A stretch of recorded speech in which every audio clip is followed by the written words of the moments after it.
Alfredo, bienvenido. Muy bien, muchas gracias, Ricardo. Comentabas recién de que, bueno, está consternada América, al menos América Latina y buena parte del mundo, por la situación de Bolivia, ¿no? Como bien decías vos, se ha disparado toda una discusión sobre si es un golpe, no es un golpe. Digo, yo creo que eso está muy sesgado por la visión de cada uno con prescindencia del hecho. Fíjate, en el diario El País hoy sacan una nota en la cual consultaron a 4 expertos de una organización que se llama Agenda Pública, preguntándole, bueno, en Bolivia, ¿hubo o no hubo un golpe? De esos 4 expertos, hay 2 que claramente dicen fue un golpe de Estado. Y hay otros 2 que matizan un poco eso, aunque dan elementos como diciendo finalmente puede llegar a constituir un golpe. Yo pensaba hoy que en realidad esa es una discusión a lo mejor para expertos, pero que desde el punto de vista estrictamente de la política y de la política internacional, creo que es más sencillo decir, bueno, si hay una interrupción institucional en el cual el jefe del gobierno, en este caso el presidente de Bolivia, es desplazado por sugerencia, por presión o por lo que fuere, por otro agente estatal, digo, bueno, es algo muy parecido a un golpe.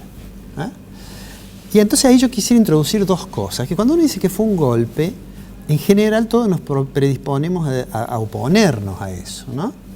A pesar de que en la historia hay algunas curiosidades. Si uno piensa en 1973, el golpe que lo desplazó a la Unidad Popular de Chile por Pinochet mereció el repudio y lo sigue mereciendo en la actualidad.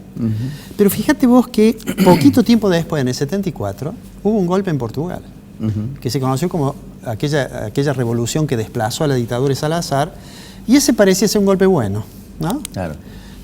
Porque fue la que protagonizó aquella revolución de los claveles, como se llama, ¿no?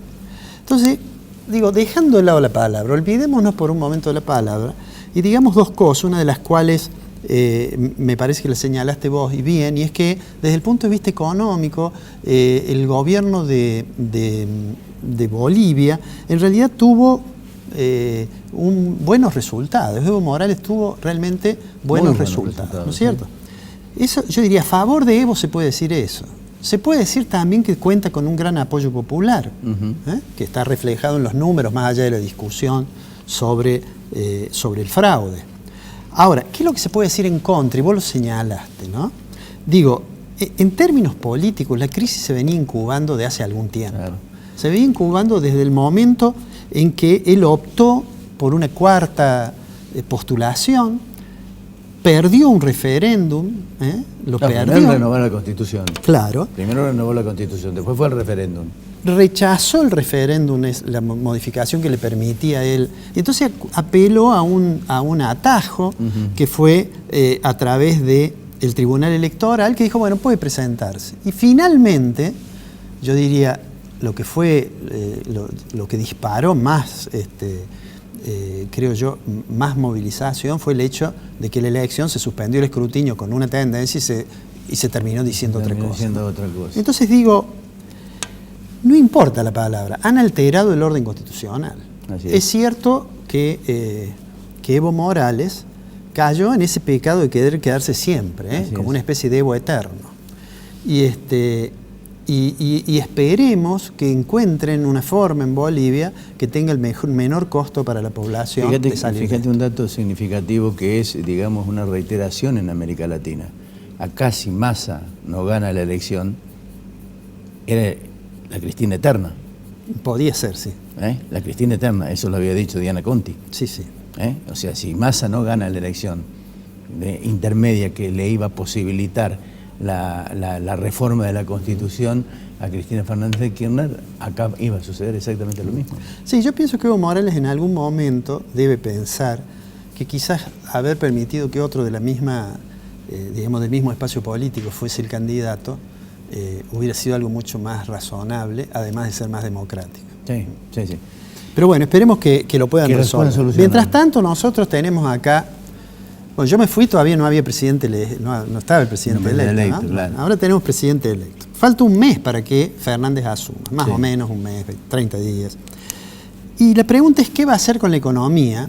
Y yo, aunque no he estado, he seguido las noticias, y te voy a decir algo, yo creo que nadie sabe lo que va a hacer con la economía. Porque hay declaraciones que son contradictorias, ninguna avaladas por él, me parece que ha mantenido un razonable silencio en eso, pero bueno, en algún momento va a tener que explicitarlo. Lo que está claro que los que anunciaban el apocalipsis después de la elección fallaron. Y los que hoy están anunciando el paraíso después de la asunción, presumo que también van a fallar. Así es. ¿Por qué? Porque lo que sabemos realmente, en primer lugar, es que el plan no ha sido presentado, que no hay un plan que haya sido presentado y quizás, digo, es razonable que espere para hacerlo. Lo único que en realidad ha estado en boca de Fernández es que va a promover un pacto social, un acuerdo. Y yo digo, nadie puede estar en contra de que haya un acuerdo de los distintos actores sociales para tratar de resolver los problemas económicos. Entonces me parece que lo único que se sabe hasta ahora, que es lo del acuerdo, en realidad no genera demasiada polémica. Lo que genera polémica son las declaraciones que no se sabe si efectivamente forman parte de las ideas que Fernández va a poner en práctica. Cuando alguien dice, bueno, lo que tengo que hacer es una reforma agraria, lo dice alguien, pero no lo dice Fernández. Lo que sí sabemos, además de que él postula lo del programa y el acuerdo, yo diría, son los problemas. Eso sí lo sabemos. La inflación, que probablemente este mes pueda dar un poco más baja que el mes anterior, pero que claramente vamos a tener alguna nueva aceleración, porque termina el congelamiento, porque está anunciado que va a haber que aumentar las tarifas, que van a aumentar los combustibles. Entonces, claramente allí, a eso habrá que sumarle los gastos públicos indexados que existen. O sea que, digo, ese es un problema grave, para lo cual yo diría hay tres dimensiones que va a tener que tener el programa económico. Uno tiene que ver con la política fiscal. La política fiscal, lograr una mayor solvencia fiscal, sin lugar a dudas le va a costar mucho trabajo por la composición del gasto público, ¿no es cierto? La otra cuestión es la política monetaria. Va a tener que intentar desarmar de alguna forma el problema de una política monetaria que tiene tasas de interés tan elevadas, que generó un stock de LELIQ, que son un pasivo monetario importante. Bueno, allí seguramente habrá algunas decisiones.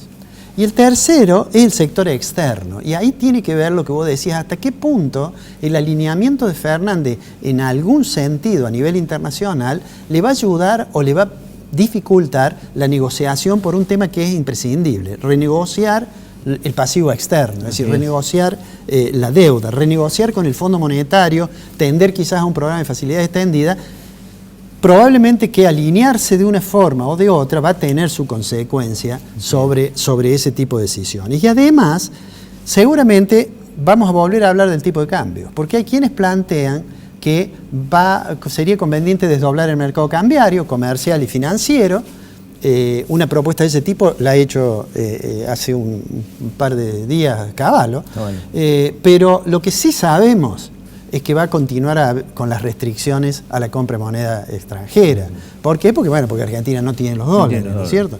Entonces, digo, eso me parece que recién lo vamos a ver un poco más claramente cuando esté asumiendo el presidente. Porque yo supongo que no lo dice ahora, porque si hoy planteara las cosas, bueno, despertaría críticas y probablemente desgastaría al equipo económico. A lo mejor le jugaría en contra también. Le podría jugar en contra. Te digo, digamos, para cerrar una pequeña cosa, yo sé que el martes que viene lo vamos a tener al ministro de la provincia, el ministro de Finanzas, Osvaldo Giordano, que hoy ha presentado hace un rato el presupuesto. Pero como algunas personas me comentaron, me preguntaron qué pasa con el presupuesto, en particular con los impuestos, voy a hacer un breve comentario de eso, digamos. La primera cuestión que yo creo que tiene que preocupar a la provincia es la relación con el gobierno nacional, que seguramente estarán intentando mejorarla porque parece necesario. La segunda cuestión es la relación con los municipios. Hay muchos municipios que están con dificultades. Sí. Y en ese contexto se presenta el presupuesto. Voy a decir, el presupuesto es un presupuesto del orden de 330.000 millones. Tiene algunos supuestos que uno podría discutir, ¿no es cierto?, respecto de la inflación, respecto de los salarios. Pero, digamos, lo concreto en materia de impuestos, es lo siguiente. Yo diría, lo principal que puede mostrar la provincia en este presupuesto es que ha tratado de simplificar la cuestión impositiva. Y me parece que Giordano va a insistir mucho con eso.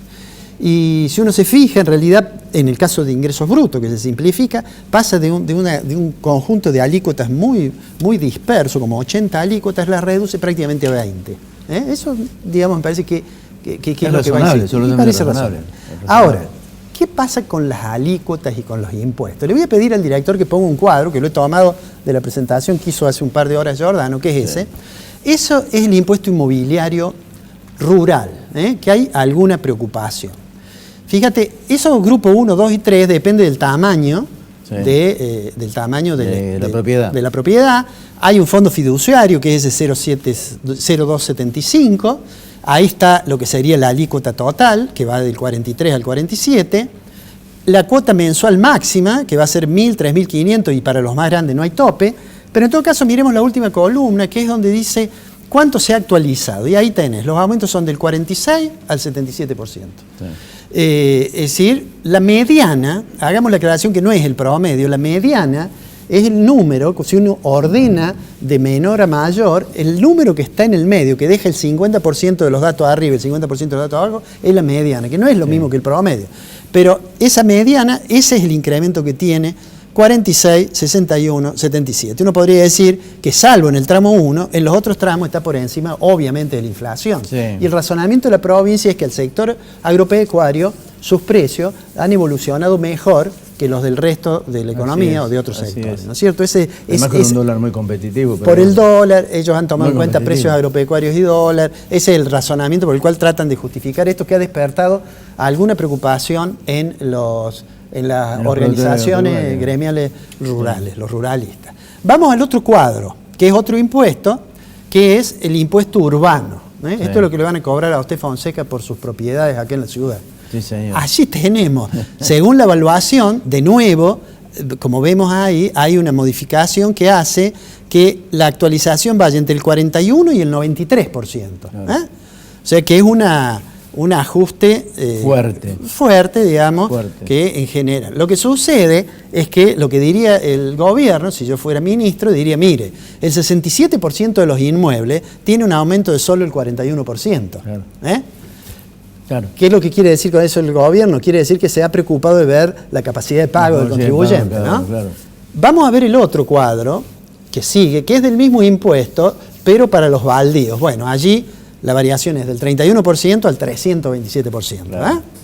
En el 327% hay muy pocas propiedades, ¿no es cierto? Hay un 0,3% del total de propiedades. Claro. Vamos al otro, que es el del impuesto automotor.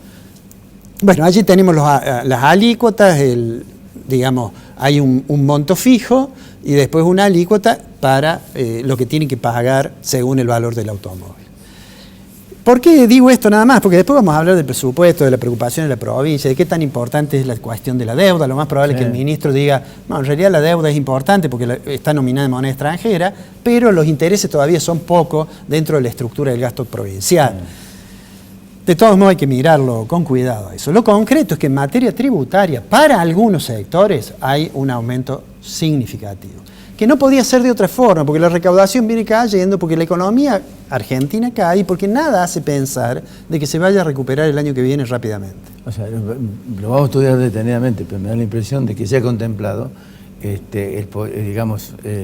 caída, el nivel de caída de salarios en la mayoría de los casos. No, lo que han hecho es tener la idea que me parece razonable, decir, bueno, el que tiene una propiedad más cara le voy a cobrar un poco más, el que tiene un auto más caro, un poco más. Sí. De todos modos, aún en los tramos más bajos, el aumento parece ser en materia inmobiliaria urbana importante y en materia rural también.